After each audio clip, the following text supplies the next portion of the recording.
കഴിഞ്ഞ ദിവസം കേരള ഹൈക്കോടതിയിൽ നിന്ന് വന്ന ഒരു വിധി വളരെ ദൂരവ്യാപകമായ ഒരു പോസിറ്റീവ് ഇമ്പാക്റ്റ് സമൂഹത്തിൽ സൃഷ്ടിക്കും. പ്രത്യേകിച്ച് അധ്യാപകരെ ഒരു വടിയെടുക്കുന്നതിന് അകത്തൊരു തെറ്റുമില്ല. വിദ്യാഭ്യാസത്തിൽ ഒരു പക്ഷേ അത് വളരെ അനിവാര്യമായ ഒരു ഘടകം തന്നെയാണ്.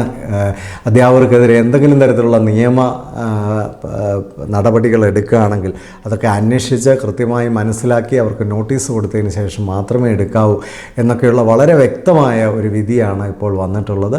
ഇത് അധ്യാപകരുടെ മൊറയിൽ ഒന്ന് ബൂസ്റ്റ് ചെയ്യുക, അവർക്കൊരു കോൺഫിഡൻസ് കൊടുക്കും. പ്രത്യേകിച്ച് നല്ല അധ്യാപകരെ സംബന്ധിച്ച് അവർക്ക് ഒരു ആശ്വാസമാണിത്. അവരെ ഒന്നും ഓടിപ്പോയി വടിയെടുക്കുന്നവരൊന്നും അല്ല. അല്ലെങ്കിലും ഏറ്റവും മികച്ച അധ്യാപകർക്ക് കയ്യിൽ വടിയൊന്നും ആവശ്യമില്ല. അതൊന്നും ഇല്ലാതെ തന്നെ അവർ ഈ കാലഘട്ടത്തിലൊക്കെ അവർ വളരെ ഇഫക്റ്റീവായി നിന്നിട്ടുള്ളവരുമാണ്. പക്ഷേ എങ്കിലും അവരെ മാനിക്കുന്ന, അവരെ ഒന്ന് അവരുടെ ശ്രേഷ്ഠത സമൂഹത്തിൽ എവിടെയാണ് അവരുടെ സ്ഥാനമെന്നൊന്ന് ഉറപ്പിക്കുന്ന ഈ വിധി തീർച്ചയായിട്ടും നല്ലൊരു കയ്യടി കൊടുക്കേണ്ട ഒരു വിധിയാണ്.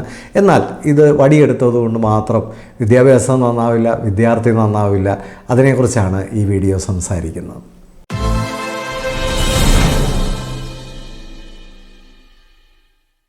കഴിഞ്ഞ ദിവസം കേരള ഹൈക്കോടതിയുടെ ഒരു വിധി വിദ്യാഭ്യാസ കാര്യങ്ങളുമായി ബന്ധപ്പെട്ട് വന്നിരുന്നു. പ്രധാനമായിട്ട് ആ വിധിയിൽ പറയുന്നത് അധ്യാപകരൊരു അത്യാവശ്യത്തിനൊരു വടിയെടുക്കുകയോ ശകാരിക്കുകയോ ശിക്ഷിക്കുകയോ ഒക്കെ ചെയ്യേണ്ടത് അത്യാവശ്യം തന്നെയാണ്.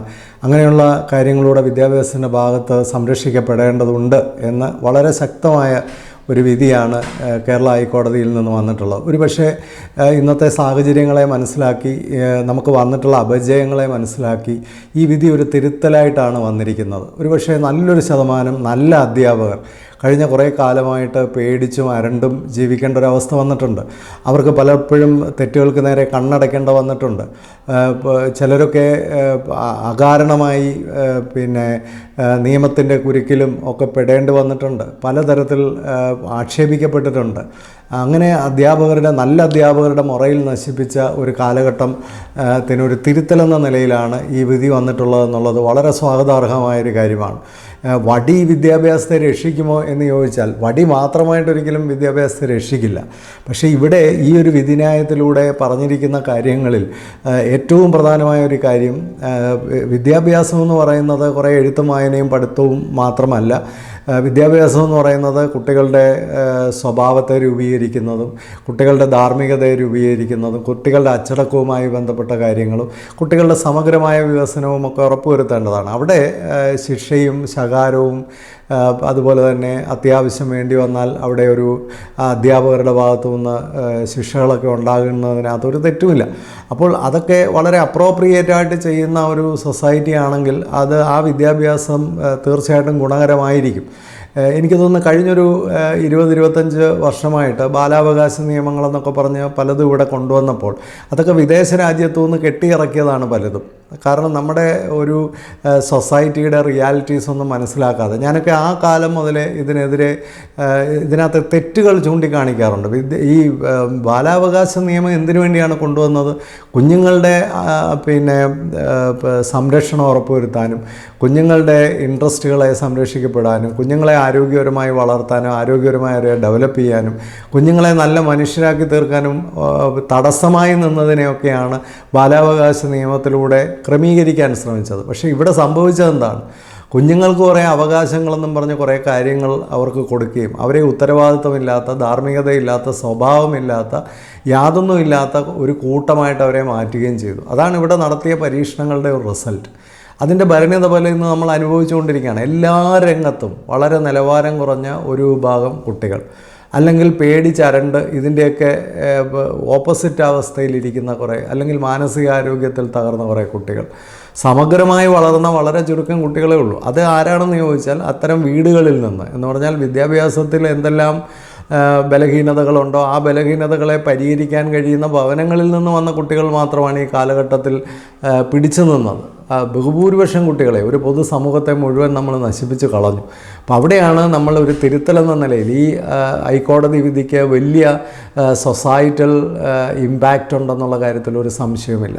അപ്പോൾ അധ്യാപകരെ സംബന്ധിച്ച്, നല്ല അധ്യാപകരെ സംബന്ധിച്ച് അവർക്കൊരു മൊറൈൽ ബൂസ്റ്റിംഗ് ആണിത്. കാരണം അവർക്കിനി അവരുടെ ജോലി ചെയ്യാൻ പോലീസിനെ പേടിക്കേണ്ട, നിയമത്തെ പേടിക്കേണ്ട, പേടിക്കണ്ട, നല്ലത് ചെയ്യാൻ വേണ്ടിയാണ്. അതിൻ്റെ ഉദ്ദേശമാണ് നമ്മൾ കൃത്യമായിട്ട് മനസ്സിലാക്കേണ്ടത്. ഇതിനൊക്കെ എതിരെ വരുന്ന ക്രിറ്റിസിസംസൊക്കെ പലതും അതിൻ്റെ ഉദ്ദേശശുദ്ധിയെ മനസ്സിലാക്കാത്തത് കൊണ്ടാണ്. അധ്യാപകരെ ബഹുമാനമില്ലാത്ത ധാരാളം പേരൻസ് ഉണ്ട്. അവരും ഇപ്പോൾ ഈ പേഴ്സണാലിറ്റി ഡിസോർഡേഴ്സൊക്കെ ഉള്ളവരാണ്.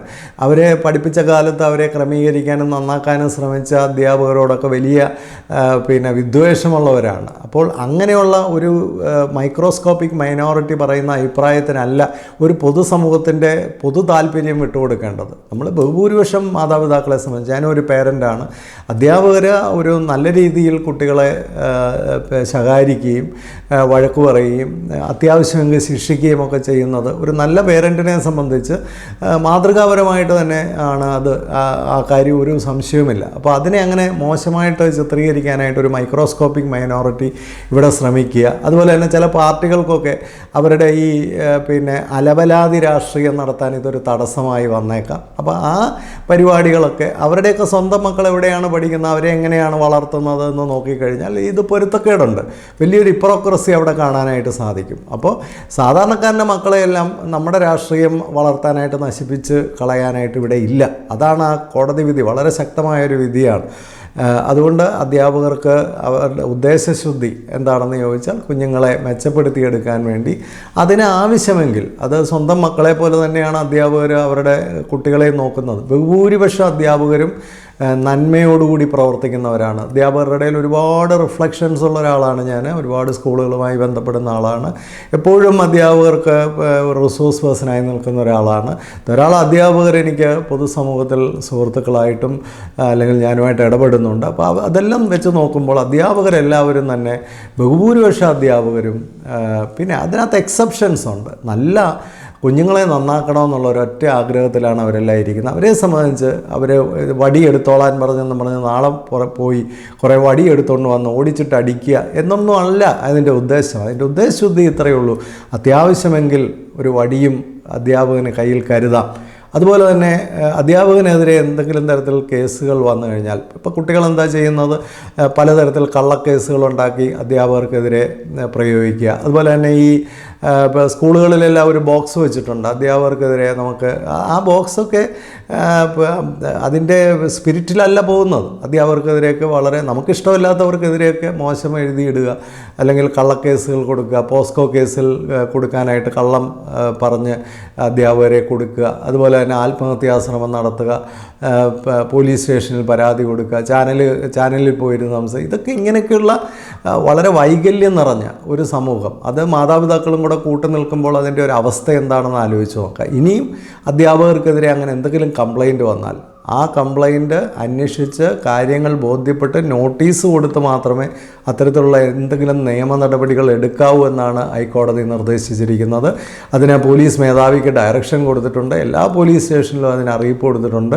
അല്ലാതെ ഏതെങ്കിലും ഒരു കുട്ടിയെ അടിച്ചു എന്നൊക്കെ പറഞ്ഞിട്ട് നേരെ പോയി അധ്യാപകരെ അറസ്റ്റ് ചെയ്യുകയൊക്കെ ചെയ്ത് ഈ കഴിഞ്ഞ കുറേ കാലങ്ങളായിട്ട് ഈ സമൂഹത്തിലെ അധ്യാപകരുടെ മുറയിൽ നശിപ്പിച്ച, അധ്യാപകരുടെ ആത്മവിശ്വാസം കെടുത്തിയ, അധ്യാപകരെ വരെ മോശക്കാരാക്കി ചിത്രീകരിക്കാൻ ശ്രമിച്ച പ്രവണതകൾ അവസാനിപ്പിക്കണം എന്നുള്ളതാണ് ഈ ഒരു വിധിയിലൂടെ ഹൈക്കോടതി പറഞ്ഞിട്ടുള്ളത്. അപ്പോൾ അവിടെ തന്നെ എക്സെപ്ഷൻസ് ഉണ്ട്. ചില അധ്യാപകരൊക്കെ വൈകല്യങ്ങളുള്ളവരാണ്, മാനസിക രോഗികളായ അധ്യാപകർ, പേഴ്സണാലിറ്റി ഡിസോർഡർ അധ്യാപകർ. ഇത്തരം ആൾക്കാരെയൊക്കെ കൃത്യമായിട്ട് നമ്മൾ ഫിക്സ് ചെയ്യേണ്ടതായിട്ടുണ്ട്. ഇത്തരം അധ്യാപകർക്കൊക്കെ ആവശ്യത്തിനുള്ള ചികിത്സകൾ കൊടുക്കേണ്ടതായിട്ടുണ്ട്, അല്ലെങ്കിൽ പറഞ്ഞു വിടേണ്ടതായിട്ടുണ്ട്. ബഹുഭൂരിപക്ഷം അധ്യാപകർ ഇതൊന്നും കണ്ടുകൊണ്ട് ഓടിച്ചെന്ന് അടിക്കാനൊന്നും പോകുന്നവരല്ല. പക്ഷേ അവർക്ക് ഈ ഒരു അവകാശം കൊടുത്തതിലൂടെ അവർക്ക് അവരുടെ ജോലി നല്ല രീതിയിൽ ചെയ്യാം. അവരുടെ ജോലി എന്താണ്? നല്ലൊരു പൗരനെ സൃഷ്ടിക്കുക എന്നുള്ളതാണ്. അപ്പോൾ അതിന് അവർക്ക് ഒരു സഹായമാകും ഈ വിധി എന്നുള്ളതിന് ഒരു സംശയവുമില്ല. വളരെ ദൂരവ്യാപകമായ, വളരെ പോസിറ്റീവ് ഇമ്പാക്റ്റുള്ള ഒരു വിധിയാണിത്. വേറൊന്ന്, പേരൻസിൻ്റെ ഭാഗത്തു നിന്ന് ചില പേരൻസിനൊന്നും ഇത് ഇഷ്ടപ്പെട്ടു എന്ന് വരില്ല. കാരണം അവർ അച്ചടക്കമുള്ളവരും മൂല്യബോധമുള്ളവരും നന്മയുള്ളവരുമാണെങ്കിൽ ഇത് ഇഷ്ടപ്പെടാതിരിക്കേണ്ട ഒരു കാര്യവുമില്ല. കാരണം അവർക്കറിയാം അവർ നല്ലവരാണെങ്കിൽ അതുപോലെ അധ്യാപകർ നല്ലവരാണ്, അവർ നല്ല കുഞ്ഞുങ്ങളെ സൃഷ്ടിക്കാനാണ് ഇതെന്ന് അവർക്ക് മനസ്സിലാവും. ബോധമുള്ളവർക്കൊക്കെ മനസ്സിലാവും. ഇനി ആ ബോധമില്ലാത്ത ഒരു വിഭാഗമുണ്ട്, അവർക്ക് വേണ്ടി ഇവിടെ പിന്നെ നമ്മളിനിയും ചർച്ച ചെയ്തിട്ട് കാര്യമില്ല. അങ്ങനെയുള്ളവർക്ക് അതൊന്നും ഇല്ലാത്ത സിസ്റ്റം ഓഫ് എഡ്യൂക്കേഷനൊക്കെ ധാരാളമുണ്ട്. അങ്ങനെയുള്ളിടത്ത് കൊണ്ടുവിടാം. അതായിരിക്കും ഇനി അവർക്ക് ചെയ്യാവുന്ന ഒരു കാര്യം. ഹോം സ്കൂളിംഗ് ഉണ്ട്, അങ്ങനെയൊക്കെ ആലോചിക്കാം. പക്ഷേ എന്തായാലും പൊതുവിദ്യാഭ്യാസം നന്നാകണമെങ്കിൽ അച്ചടക്കമുള്ള ഒരു സമൂഹത്തെ സൃഷ്ടിക്കുക എന്നുള്ള ബേസിക് ലക്ഷ്യം പൊതുവിദ്യാഭ്യാസം ഏറ്റെടുത്തേ പറ്റുള്ളൂ. ഇല്ലെങ്കിൽ നമ്മുടെ സമൂഹത്തിലൊരു കെയോസ് ആയിരിക്കുന്ന ആളെ കാണേണ്ടി വരിക. ഇത് വലിയ എല്ലാവരെയും നഷ്ടപ്പെടുത്തി കളയാനുള്ളൊരു സാധ്യതയായിരിക്കും. മറ്റൊരു കാര്യം ഇതിനകത്ത് പ്രധാനമായിട്ടും ഉള്ളത്, നമ്മളൊരു വടിയെടുത്തുകൊണ്ട് മാത്രം കുട്ടികളെ രക്ഷിക്കാൻ പറ്റുമോ എന്നുള്ളതാണ്. അവിടെ കോടതി ഈ ഒരു സന്ദർഭത്തിൽ ഒരു അധ്യാപകൻ മുൻകൂർ ജാമ്യത്തിന് അപ്ലൈ ചെയ്ത് ഒളിച്ചിരിക്കേണ്ട ഗതികേട് വന്ന ഒരു സാഹചര്യത്തിൽ, തിരുവനന്തപുരത്ത് അങ്ങനെ ഒരു കേസ് വരികയും ഒളിച്ചിരിക്കേണ്ട അവസ്ഥ വരികയും ചെയ്തൊരു സാഹചര്യത്തിലാണ് ഹൈക്കോടതി ഇങ്ങനെ ഒരു കാര്യം പറഞ്ഞത്. പക്ഷേ അവിടെ വിദ്യാഭ്യാസത്തെ പറ്റിയുള്ള പൂർണ്ണമായ കാര്യങ്ങൾ പറഞ്ഞിട്ടില്ല. അപ്പോൾ അതാണ് നമ്മളിനി ആലോചിക്കേണ്ടത്. അപ്പോൾ എനിക്ക് ഇതിനൊരു മറുപടി, എന്നോട് പല ആൾക്കാരും ഇതിനെപ്പറ്റി ഒരു അഭിപ്രായം പറയണമെന്ന് പറയുമ്പോൾ എനിക്ക് പറയാനുള്ള അഭിപ്രായം ഇതാണ്: വടി കൊണ്ട് മാത്രം നമുക്ക് കുട്ടികളെ രക്ഷിക്കാനോ വിദ്യാഭ്യാസത്തെ രക്ഷിക്കാനോ പറ്റില്ല. വിദ്യാഭ്യാസത്തിൽ നമുക്ക് വേണ്ടത് കുട്ടികളുടെ സമഗ്രമായ വളർച്ചയാണ്.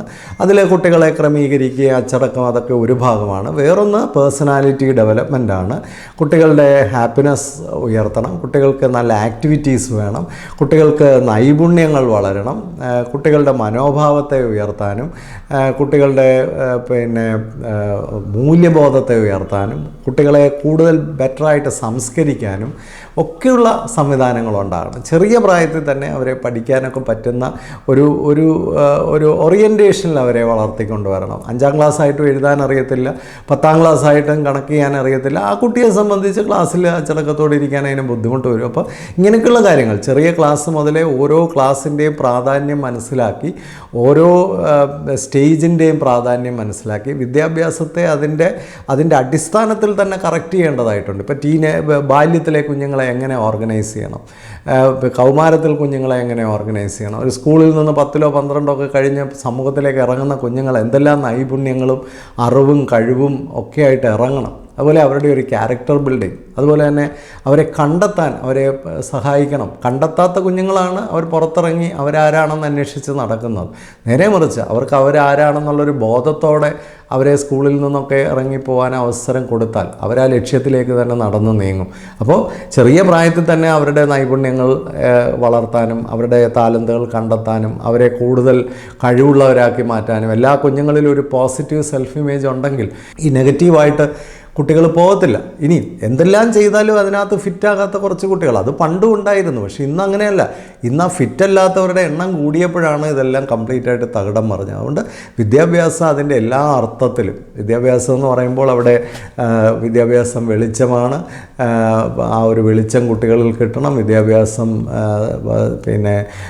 മാനസിക ആരോഗ്യം കൊടുക്കണം. വിദ്യാഭ്യാസം കളിയും സംസ്കാരവും ഒക്കെ മൂല്യബോധവും ഒക്കെ കുഞ്ഞുങ്ങളിൽ കൊടുക്കണം. അപ്പോൾ വിദ്യാഭ്യാസം സമഗ്രമായി കഴിഞ്ഞാൽ ഈ വടി എന്ന് പറയുന്നത് ഒറ്റ കാര്യം കൊണ്ട് നമുക്ക് വിദ്യാഭ്യാസത്തെ നന്നാക്കാനൊന്നും സാധിക്കില്ല. അതുപോലെ അധ്യാപകർ നല്ല രീതിയിൽ പരിശീലിക്കപ്പെടണം. കാരണം ഞാനും സ്കൂളിൽ പഠിപ്പിച്ചിട്ടുണ്ട്, ഒരു ചെറിയ കാലത്തേക്കെങ്കിലും സ്കൂളിൽ പഠിപ്പിച്ചിട്ടുണ്ട്. ഒരു വടിയുമില്ലാതെ തന്നെ കുട്ടികളെ നമുക്ക് നന്നായിട്ട് എൻഗേജ് ചെയ്യാൻ പറ്റും, അവരെ നന്നായിട്ട് മോട്ടിവേറ്റ് ചെയ്യാൻ പറ്റും, ഇൻസ്പയർ ചെയ്യാൻ പറ്റും, ട്രാൻസ്ഫോം ചെയ്യാൻ പറ്റും.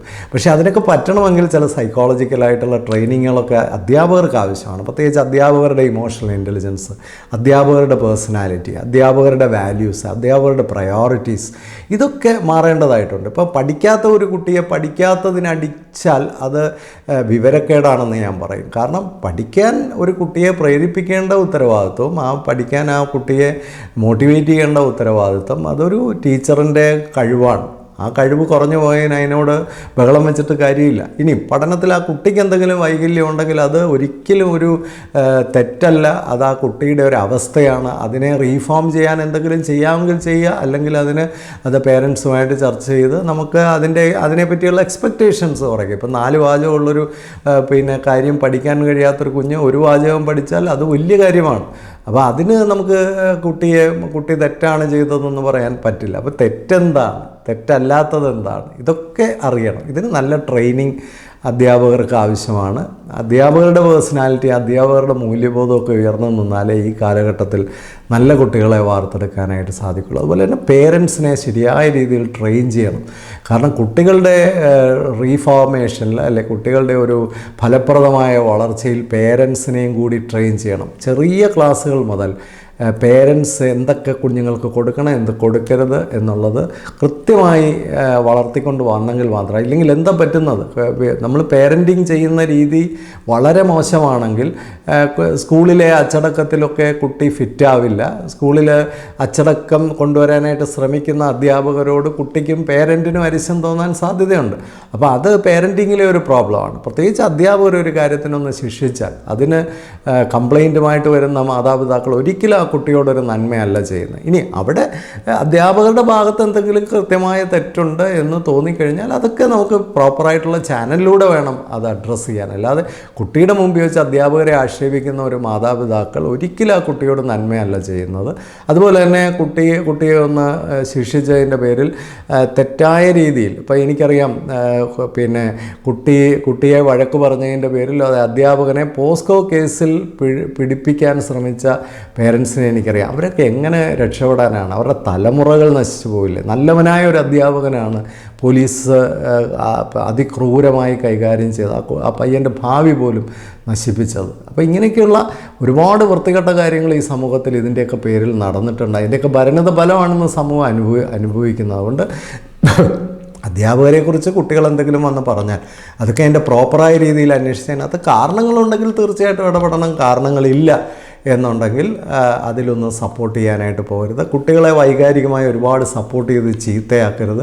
കുട്ടികളെ ഉത്തരവാദിത്വം പഠിപ്പിക്കുക. കുട്ടികളെ അവകാശങ്ങളല്ല പഠിപ്പിക്കേണ്ടത്, ഉത്തരവാദിത്വം. ലോകത്തെ എല്ലാ രാജ്യങ്ങളും കുട്ടികളെ ഉത്തരവാദിത്തങ്ങളാണ് ആദ്യം പഠിപ്പിക്കുന്നത്. ഇവിടെ അവകാശങ്ങളാണ് ആദ്യം പഠിപ്പിച്ചത്. അതാണ് കുഴപ്പം പറ്റിയത്. അതുപോലെ കുട്ടി ആത്മഹത്യ ചെയ്യുന്നതെങ്കിൽ അതിൻ്റെ പ്രധാന പ്രശ്നം മാതാപിതാക്കളാണ്. കാരണം ഒരു കുട്ടിയുടെ മാനസിക ആരോഗ്യത്തിൻ്റെ ഹെറിഡിറ്ററി ആണെങ്കിലും ഒരു കുട്ടിയുടെ മാനസിക ആരോഗ്യത്തിൻ്റെ വളർച്ചയിൽ എൻവയോൺമെൻ്റ് ആണെങ്കിലും എല്ലാം ആദ്യം കൊടുക്കുന്നത് പേരൻസാണ്. അതുകൊണ്ട് അതെല്ലാം ക്ലാസ്സിലൊരു കുട്ടി അങ്ങനെ സ്കൂളിൽ നിന്നല്ല അതൊക്കെ സംഭവിക്കുന്നത്. അതിൽ പേരൻറ്റ് ഒരുപാട് ട്രെയിൻഡ് ആവേണ്ടതായിട്ടുണ്ട്. പേരൻറ്റ് ചെറിയ പ്രായം മുതലേ കുട്ടികളുടെ മാനസിക ആരോഗ്യത്തെയൊക്കെ എക്യുപ്പ് ചെയ്യാനായിട്ട് ശ്രമിക്കുക. വൈകാരിക ആരോഗ്യത്തെ എക്യുപ്പ് ചെയ്യാൻ ശ്രമിക്കുക. നല്ല സംസ്കാരവും മൂല്യമുള്ളവരായി ആത്മാഭിമാനമുള്ള നട്ടലുള്ള കുഞ്ഞുങ്ങളെ വളർത്തിക്കൊണ്ടുവരിക. ഇപ്പോൾ കംപ്ലൈൻറ്റ് പറയാനല്ല കുട്ടികൾ പഠിക്കുന്നത്, നല്ല ഓരോ കാര്യങ്ങളുമായിട്ട് പൊരുത്തപ്പെട്ടു പോകാൻ അവർ പഠിക്കും. ഓരോ കാര്യങ്ങളുമായിട്ട് ആരോഗ്യപരമായി പ്രതികരിക്കാൻ പഠിക്കും.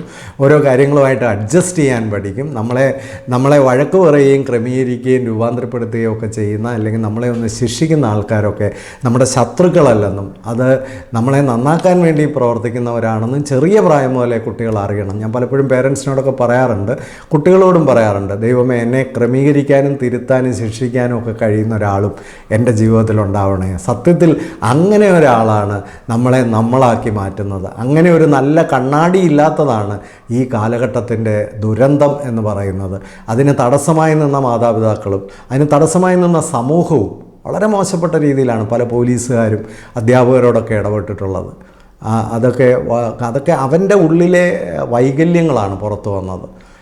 ഇപ്പോൾ ഈ തെറ്റായ വഴിയിലൂടെയൊക്കെ ഉദ്യോഗത്തിലൊക്കെ കയറിയവരെ സംബന്ധിച്ച് അവർക്ക് അധ്യാപകരെ ഒന്നും മാനിക്കാൻ അറിയില്ല.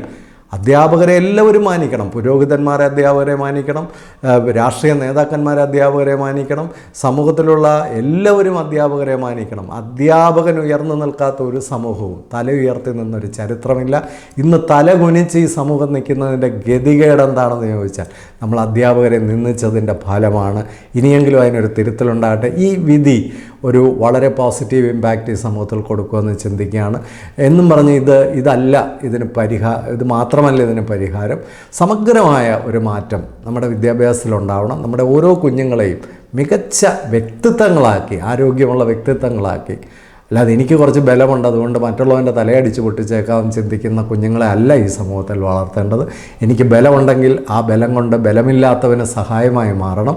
എനിക്ക് ബുദ്ധിയുണ്ടെങ്കിൽ ബുദ്ധിയില്ലാത്തവൻ്റെ സഹായമായി എൻ്റെ ബുദ്ധി മാറണം. എൻ്റെ താലന്തുകൾ മറ്റുള്ളവർക്ക് അനുഗ്രഹമായി മാറണം. നമ്മൾ മറ്റുള്ളവർ കൂടി സന്തോഷമുള്ള ഒരു അവസ്ഥയിലേക്ക് രൂപാന്തരപ്പെടുന്നതാണ് യഥാർത്ഥ വിദ്യാഭ്യാസത്തിൻ്റെ പ്രതിഫലനം. അതുകൊണ്ട് എൻ്റെ സുഖം മാത്രമല്ല, എനിക്ക് ചുറ്റുമുള്ള എല്ലാവരുടെയും സുഖവും ലോകത്തിൻ്റെ സുഖവുമൊക്കെയായി ഞാൻ മാറുമ്പോഴാണ് അത് വിദ്യാഭ്യാസമായി മാറുന്നത്. എല്ലാവർക്കും ആശംസകൾ നേരുന്നു. ഇത് നല്ലതെന്ന് തോന്നിയാൽ തീർച്ചയായിട്ടും മറ്റുള്ളവർക്കൂടെ ഷെയർ ചെയ്ത് കൊടുക്കാൻ ശ്രമിക്കുക. നമ്മളുടെ ഈ ഒരു കമ്മ്യൂണിറ്റിയിലൂടെ ഒരുപാട് വിദ്യാഭ്യാസ കാര്യങ്ങളും ജീവിത കാര്യങ്ങളും ചർച്ച ചെയ്യുന്നുണ്ട്. ഇത്തരത്തിലുള്ള നല്ല പ്രവർത്തനങ്ങൾ തുടരുന്നതിന് നിങ്ങളുടെ സപ്പോർട്ട് എനിക്ക് ആവശ്യമാണ്. എല്ലാവർക്കും ആശംസകൾ. Happy living.